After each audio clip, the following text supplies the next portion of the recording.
Halo, selamat datang di Caratronik Channel. Kali ini kita akan membahas mengenai filosofi holistik dalam terapi komplementer ya. Nah, sebelum kita membahas terkait dengan filosofi holistik dalam komplementer, maka kita penting untuk memahami apa itu filosofi holistik ya. Nah, holistik itu berasal dari kata holism ya. Jadi holis ya, jadi istilah yang berasal dari bahasa Inggris yang berarti menyeluruh atau keseluruhan ya. Nah, secara umum itu holistik dapat diartikan sebagai cara pandang yang menyeluruh dan terintegrasi, kompleks, dinamis, non-mekanik dan non-linier ya.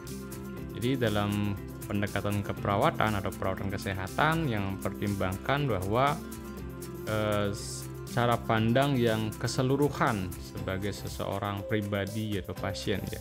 Jadi kita memandang tidak hanya fisik tapi juga pikiran, jiwa dan tubuh pasien. Jadi kita memandang secara utuh ya, dan saling terintegrasi antara pikiran, jiwa dan tubuh.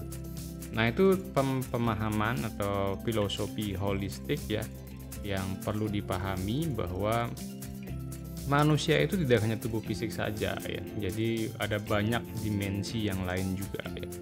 Ada dimensi mind, pikiran, kemudian body and spirit atau jiwa ya. Nah, itu pemandangan tentang holistik. Kalau di keperawatan itu kita memandang manusia secara holistik, tidak hanya biologi tapi psikologi, sosial dan spiritual ya. Itu cara pandang kita dalam keperawatan. Yang artinya jika manusia sakit, berarti sakitnya itu tidak hanya di fisik saja, tapi juga di pikiran dan juga di jiwanya gitu, di mentalnya ya, itu juga ya. Karena penyakit di dalam fisik itu sebelum mewujud menjadi fisik yang sakit, maka sebelumnya adalah bermasalah di pikiran, kemudian juga di jiwanya sampai level energi baru wujud menjadi penyakit fisik. Nah, itu pemahaman tentang holistik ya, sehingga kalau kita sudah bisa memandang secara menyeluruh seperti itu, dalam mengatasi kesehatan pun kita juga holistik ya.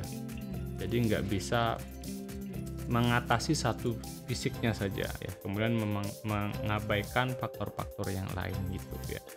Jadi harus mengobatinya secara menyeluruh dan mencari akar permasalahannya di mana ya. Nah, bisa saja orang sakit karena beban mental, bisa saja seorang sakit karena banyak sekali memendam emosi ya. Tidak mudah move on ya ketika terjadi permasalahan gitu ya. Nah, itu dipendam sama dia, kesedihannya dipendam, kemarahannya dipendam, rasa iri hati sama orang lain dipendam ya. Yang akhirnya lama kelamaan mewujud menjadi penyakit. Nah, itu yang pemandangan cara pandang holistik, sehingga dalam pengobatan di holistik, nah itu juga menyeimbangkan semua komponen itu ya. Jadi menyeimbangkan pikiran, menyeimbangkan jiwanya, menyeimbangkan tubuh fisiknya. Nah, gitu. Jadi cari akar kemudian yang lain. Makanya kadang-kadang terapinya lama, perlu waktu dan tidak secepat ketika kita konsumsi obat kimia gitu ya. Misalnya nyeri gitu ya, nyeri ya tidak bisa kalau obat kimia sekarang minum kan mungkin beberapa jam sudah bisa sudah reda nyerinya. Tapi kalau dalam holistik mungkin tidak semua seperti itu, nanti perlu waktu karena kita harus mencabut akar masalah gitu ya. Problem yang muncul mungkin bukan penyakit yang muncul mungkin bukan sekali waktu terjadi, tapi kumpulan gejala-gejala yang diabaikan kemudian mewujud menjadi penyakit. Kadang-kadang seperti itu terjadi ya, sehingga perlu untuk memahami konsep filosofi holistik sebelum kita melakukan terapi komplementer. Kemudian prinsip-prinsip dasar filosofi holistik dalam terapi komplementer itu apa saja ya. Jadi prinsip-prinsip dasar dalam filosofi holistik itu meliputi ya, pertama kita harus memandang secara keseluruhan ya. Jadi mengobati individu secara keseluruhan, bukan hanya gejalanya saja ya. Bukan hanya gejala penyakit tetapi juga secara menyeluruh gitu ya. Kemudian keseimbangan, ini juga ya prinsipnya adalah menjaga keseimbangan, homeostatis gitu ya. Mencapai keseimbangan antara tubuh, pikiran dan jiwa ya. Kemudian mencari penyebab akar ya, mencari dan mengatasi penyebab akar masalah kesehatan, bukan hanya gejala ya. Kemudian prinsip keempat adalah pencegahan. Lebih baik mencegah daripada mengobati ya. Makanya tidak hanya ketika sakit yang diperlukan terapi, tapi jika masih ada gejala-gejala awal atau mungkin kita bisa melakukan terapi untuk pencegahan. Contohnya misalnya kalian rajin yoga, gitu kan, gerakan-gerakan yoga, rajin bermeditasi, yang itu adalah lebih ke wellness atau pencegahan ya, bukan mengobati. Memang bisa mengobati, tapi alangkah baiknya kalau hal itu kita bisa lakukan untuk sebagai terapi pencegahan gitu ya. Nah, itu adalah prinsip-prinsip dasar dalam filosofi holistik dalam terapi komplementer. Penerapan filosofi holistik dalam terapi komplementer ya. Nah, filosofi ini ya, holistik ini diterapkan dalam berbagai terapi. Nah, ini beberapa contohnya saja, misalnya di akupuntur ya. Jadi akupuntur itu dia akan ditusukkan jarum di area-area simpul energi ya, atau disebut dengan akupoint, titik akupoint ya. Nah, itu tujuannya adalah untuk menyeimbangkan aliran energi dalam tubuh manusia. Nah, kemudian contoh yang kedua itu adalah pijat ya. Jadi membebaskan ketegangan otot dan meningkatkan sirkulasi darah ya.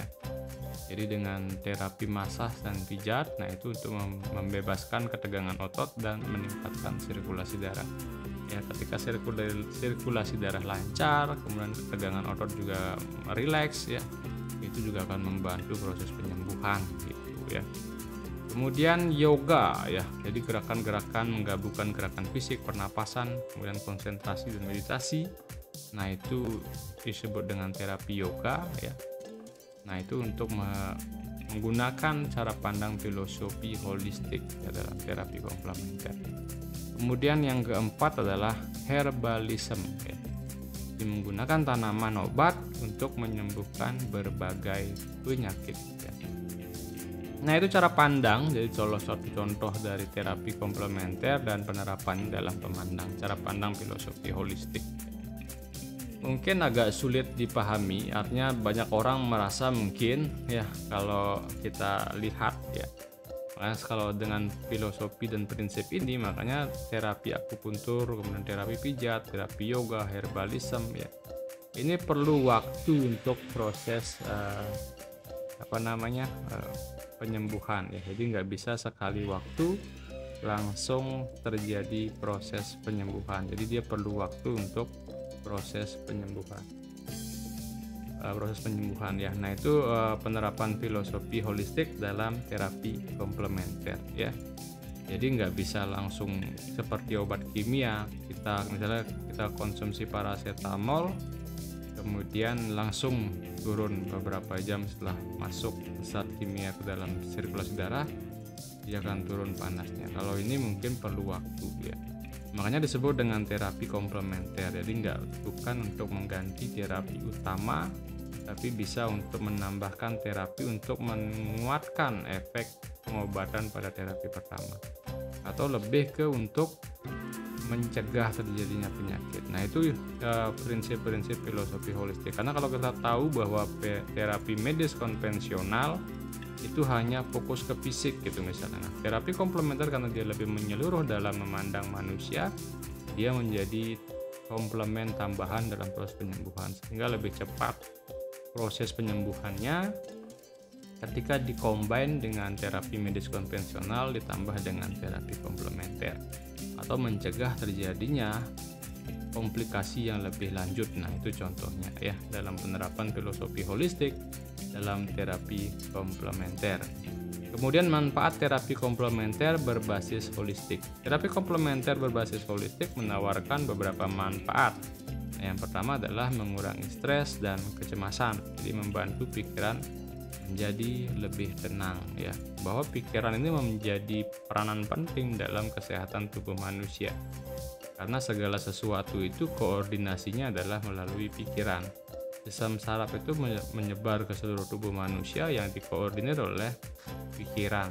Sehingga kalau pikiran stres dan cemas, itu akan mempengaruhi seluruh tubuh. Karena pikiran berkoordinasi dengan sel itu melalui dua cara, yaitu dengan cara sistem saraf dan dengan kedua adalah dengan cara sistem endokrin ya. Kalau sistem ini bermasalah ya, kalau stres kan sistem endokrin yang efeknya. Kalau stres kemudian cepat, kemudian terbentuk kimia-kimia stres di dalam tubuh manusia, ya ini akan mempengaruhi kesehatan seluruh sel dalam tubuh kita ya. Makanya terapi komplementer itu disebut dengan mengatasi akar masalah ya. Pikiran yang stres dan penuh kecemasan itu bisa menjadi akar masalah kesehatan, sehingga ketika stres dan kecemasan dikurangi, sistem kekebalan tubuh bekerja optimal sehingga bisa mengatasi masalah kesehatan gitu. Kalau sistem kekebalan tubuh sudah bekerja maksimal. Kedua adalah meningkatkan kualitas tidur. Nah, ini tidur adalah kebutuhan wajib manusia ya, jadi dia harus tidur yang berkualitas.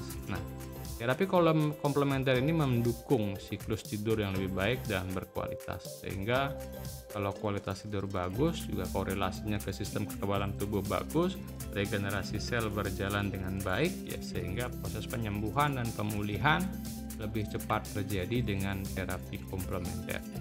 Kemudian yang ketiga adalah meningkatkan sistem kekebalan tubuh. Nah, ini juga sudah jadi kaitannya dengan mengurangi stres, meningkatkan kualitas tidur, ya tujuan akhirnya adalah meningkatkan sistem kekebalan tubuh. Nah, ini untuk membantu tubuh melawan penyakit. Kemudian membantu juga tubuh mengatasi sel-sel yang bersifat radikal ya, radikal bebas yang berada di tubuh, itu akan untuk mencegah terjadinya kanker. Nah, itu akan terjadi ketika sistem kekebalan tubuh bagus. Ketika sistem kekebalan tubuh buruk, maka bisa tumbuh penyakit atau sel-sel yang bersifat radikal ya, sehingga bisa menyebabkan tumor, penyakit kanker dan juga yang lainnya. Kemudian yang keempat adalah meningkatkan kualitas hidup ya. Kalau sudah terjadi keseimbangan antara pikiran, tubuh dan juga spirit, maka kehidupan kita menjadi lebih berkualitas ya. Yang dulunya mudah atau overthinking menjadi tidak overthinking, yang dulunya mudah sekali berpikir negatif terhadap orang lain menjadi lebih positif ya. Kemudian yang dulunya mudah sekali berperasaan negatif menjadi perasaannya positif ya, positive feeling, positive thinking, kemudian mudah bahagia gitu ya. Nah, ini adalah tujuan dari terapi komplementer, sehingga bisa meningkatkan kualitas hidup, mencapai kesejahteraan yang menyeluruh juga, tidak hanya fisik tetapi juga pikiran dan juga spiritual. Nah, itu manfaat dari terapi komplementer yang berbasis holistik. Makanya berbeda sekali cara terapi dibandingkan dengan terapi konvensional dengan terapi komplementer yang berbasis holistik, karena kita harus memandang manusia secara utuh, tidak hanya dimensi fisik tapi juga dimensi pikiran dan juga jiwanya ya. Baik ya, mungkin itu saja ya, itu prinsip holism atau holistik di dalam keperawatan terapi komplementer ya. Silakan kalian komentar ya di YouTube ini, kemudian juga jangan lupa like ya, kemudian subscribe dan juga share video ini jika bermanfaat. Terima kasih, sampai berjumpa kembali di video selanjutnya.